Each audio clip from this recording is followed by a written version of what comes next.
Hello friends, ప్రభువునందు మాకు అత్యంత ప్రియులైన మీ అందరికీ లైఫ్ చర్చ్ వైజాగ్ నుండి శుభములు. ప్రతిదినము ఈ హోప్ ఫర్ టుడే సందేశాలు మీకు అందించడానికి దేవుడు మాకు ఇస్తున్న అవకాశాన్ని బట్టి దేవునికి స్తోత్రాలు చెల్లిస్తూ ఈ సందేశాలు మీకు గొప్ప నిరీక్షణను, ఆశీర్వాదాన్ని కలుగు చేయాలని ప్రార్థన చేస్తూ ఈరోజు ఈ హోప్ ఫర్ టుడే సందేశంలోనికి మిమ్మల్ని ఆహ్వానిస్తున్నాను. ఈరోజు ఇర్మియా గ్రంథము 49వ అధ్యాయము 14వ వచనాన్ని మీ ముందు ఉంచుతున్నాను. యెహోవా యొద్ద నుండి నాకు వర్తమానము వచ్చెను, జనముల యొద్దకు దూత పంపబడి ఉన్నాడు, కూడికొని ఆమె మీదికి రండి, యుద్ధమునకు లేచిరండి. ప్రియులారా, ఆ సమయంలో ఇశ్రాయేలీయుల మీద చాలా బలముగా లేచిన శత్రువులు అమ్మోనీయులు, ఏదోమీయులు. అమ్మోనీయులలో పట్టణమైన రబ్బా పట్టణం గురించి ప్రత్యేకంగా మాట్లాడాడు. అలాగే మరికొన్ని ప్రాంతాల గురించి కూడా ప్రస్తావించబడింది. అలాగే ఏదోమీయులలో బొస్రా పట్టణం గురించి మాట్లాడాడు. ఈ పట్టణాలు, ఆ జనాంగము ఇశ్రాయేలీయులకు చాలా వ్యతిరేకంగా ఉన్న పరిస్థితులు, ఇశ్రాయేలీయులను భయభ్రాంతులకు గురి చేస్తున్న పరిస్థితులు. ఇశ్రాయేలీయులు ఆ పరిస్థితుల నుంచి ఎదుర్కొంటున్న భయాన్ని బట్టి నిరుత్సాహపడి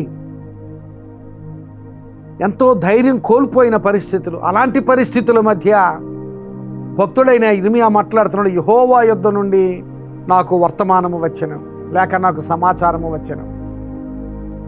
ప్రియులారా, గమనించాలి, మన చుట్టూ జరుగుతున్న పరిస్థితులు మనకు ఏదో ఒక సమాచారాన్ని అందిస్తూ ఉంటాయి.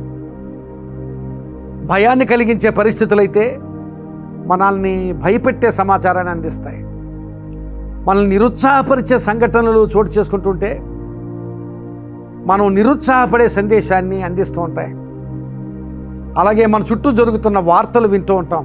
ఆ వార్తలు వినినప్పుడు ఆ వార్తల ద్వారా మనకు భయమో, నిరుత్సాహమో, కృంగుబాటో ఆ పరిస్థితిని బట్టి కలగవచ్చు.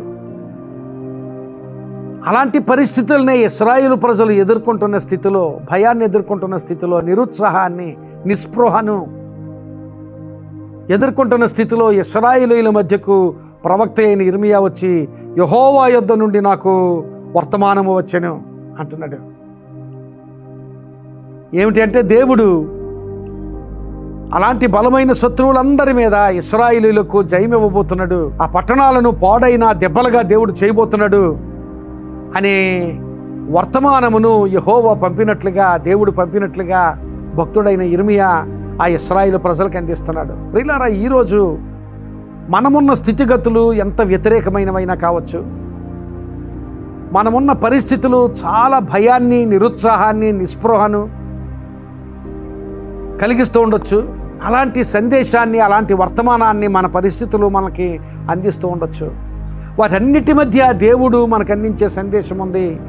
ఆ సందేశం ఏమిటంటే, నీవెంత భయంకరమైన వ్యతిరేకమైన పరిస్థితులు ఎదుర్కొంటున్నా, ఎంత నిరాశకు, నిస్పృహకు గురయ్యే పరిస్థితుల్లో నువ్వు నిలవబడినా, వాటన్నిటినీ తొలగించి నీకు విడుదలనిచ్చి ఆయన నిన్ను ఆ పరిస్థితి నుంచి లేవనెత్తడానికి శక్తిమంతుడైన దేవుడు అనే సందేశం, దేవుని వాక్యం నీకు తెలియచేస్తోంది. దేవుడు మాట్లాడుతున్నాడు, నాకు అసాధ్యమైనది ఏదైనా ఉన్నదా అని. నీ పరిస్థితి ఎంత దుర్భరమైందైనా ఉండొచ్చు, ఆ పరిస్థితి నీకు ఎంత భయంకరమైన ప్రతికూల వర్తమానమైనా అందిస్తూ ఉండొచ్చు. ఆ వర్తమానాన్ని వింటున్నావా, లేక దేవుడు వాక్యం నుంచి నీకు అందించే వర్తమానాన్ని వింటున్నావా? దేవుడు వాక్యం నుంచి అనేకమైన బలపరిచే వర్తమానాలు మనకు అందిస్తూ ఉన్నాడు. నాకు అసాధ్యమైనది ఏదైనా ఉన్నదా అనే సందేశం. అలాగే నీకు విరోధముగా రూపొందించబడిన ఏ ఆయుధము వర్ధిల్లదు అనే సందేశం. దేవుడు మన పక్షముగా ఉండగా నీకు విరోధి ఎవడనే సందేశం. ఇలాంటి సందేశాలు ఎన్నో మనల్ని బలపరిచే సందేశాలు దేవుని వాక్యం మనకు అందిస్తున్నాయి. ఆ సందేశం నువ్వు వింటున్నావా, లేక నీ చుట్టూ నీ కంటికి కనిపించే పరిస్థితులను బట్టి ఆ సందేశాన్ని నీవు వింటున్నావా? దేవుని వాక్యం మాట్లాడుతుంది, మనం ఊహించు వాటన్నిటికంటే, మనము అడుగు వాటన్నిటికంటే అత్యధికముగా చేయడానికి శక్తిగల దేవుడు మన దేవుడు. నీ పరిస్థితి ఏదైనా అవ్వచ్చు, ఈరోజు ఏ ప్రతికూలత అయినా అవ్వచ్చు, ఏ కృంగుబోటు అయినా అవ్వచ్చు, దాని అంతటి నుండి లేవనెత్తగల శక్తి కలిగిన దేవుడు నీ దేవుడు. అలాంటి సందేశాన్ని దేవుడు నీ కొరకు పంపిస్తున్నాడు. యెహోవా యొద్ద నుండి నాకు వర్తమానము వచ్చని. ఈరోజు నీ యొద్దకు దేవుడు అలాంటి వర్తమానాన్ని పంపిస్తున్నాడు. క్రొత్త నిబంధనలో 12 సంవత్సరాల నుంచి రక్తస్రావము కలిగిన స్త్రీ గురించి రాయబడింది. ఆ స్త్రీ చాలామంది వైద్యుల దగ్గరికి వెళ్ళి,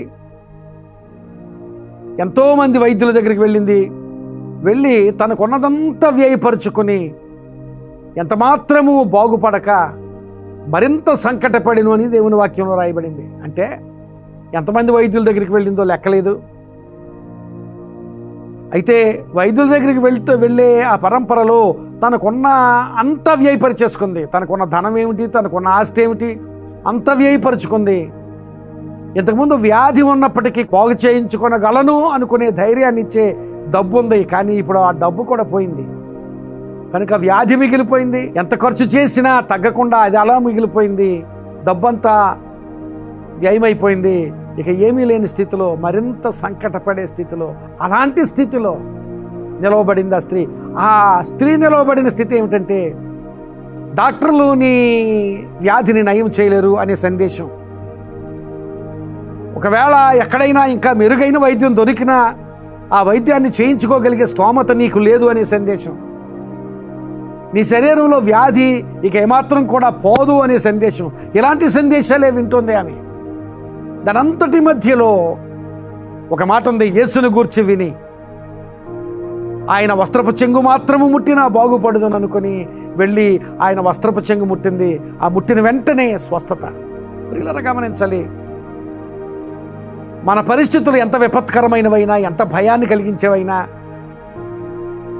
ఏమాత్రం కూడా మనకు సాధ్యము కాని పరిస్థితులైనా, అలాంటి పరిస్థితులన్నిటి మధ్య దేవుడు కార్యం చేస్తే ఆ కార్యం ఎవరు ఆపలేరు. ఆ కార్యాన్ని నీవు ఊహించలేవు. కొన్నిసార్లు దేవుని కార్యాలు ఒక ఎక్స్ప్లోజన్ లాగా జరుగుతాయి. ఆ స్త్రీ జీవితంలో అదే జరిగింది. ఒక్క క్షణంలో జీవిత పరిస్థితి మారిపోయింది. ఈ దినాన్ని నీ జీవితంలో కూడా అలాంటి పరిస్థితి దేవుడు దయచేస్తాడు. ఒక్క క్షణంలో నీ పరిస్థితి మార్చగలడు ఆయన. ఒక నిర్ణయమే నువ్వు నిర్ణయం చేసుకో. నేను ఈ లోకం అందించే వర్తమానం నేను వినను, నా పరిస్థితులు అందించే వర్తమానం నేను వినను, నన్ను నిరుత్సాహపరిచే పరిస్థితులు అందించే వర్తమానం నేను వినను. నా దేవుని వర్తమానం, ఆయనకు అసాధ్యమైనది ఏదీ లేదు. నేను ఊహించేదానికంటే, నేను అడిగేదానికంటే అత్యధికంగా చేయగా శక్తిగల దేవుడు నా దేవుడు. ఆ సందేశాన్ని నేను వింటున్నాను. ఆ సందేశం ద్వారా నేను బలపడుతున్నాను.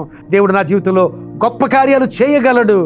ఆయన కార్యం చేస్తే ఎవడో దాన్ని వెనకకి త్రిప్పి వేయలేడు అనే విశ్వాసంతో నువ్వు ముందుకు సాగితే దేవుడు తప్పక నీ జీవితంలో ఆయన చేసే కార్యాలు నీవు ఊహించలేవు.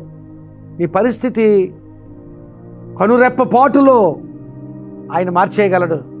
ఆయనకు అసాధ్యమైనది ఏది లేదు. ప్రార్థన చేయి. నీ జీవితాన్ని, నీ పరిస్థితిని ఆయనకు అప్పగించు. ఈ లోకం అందించే సందేశాన్ని విడిచిపెట్టు. ఆయన వాక్యం నీకు అందించే సందేశాన్ని స్వీకరించు. ఆ సందేశాన్ని చేత పట్టుకుని దేవుని సన్నిధిలో ముందుకు సాగు. ప్రార్థన చేయి. నీ జీవితాన్ని ఆయనకు అప్పగించు. దేవుడు తప్పకుండా నీ జీవితంలో గొప్ప కార్యాలు చేస్తాడు. యెహోవా యొద్ద నుండి నీకు సమాచారం వస్తుంది. దినాన్ని దేవుని యొద్ద నుంచి వచ్చే సమాచారాన్ని స్వీకరించు. దేవుడిచ్చే ఆశీర్వాదాలు పొందు. అట్టి స్థితి దేవుడు నీకు దయచేయనుగాక. ఆమేన్. ప్రార్థన చేసుకుందాం.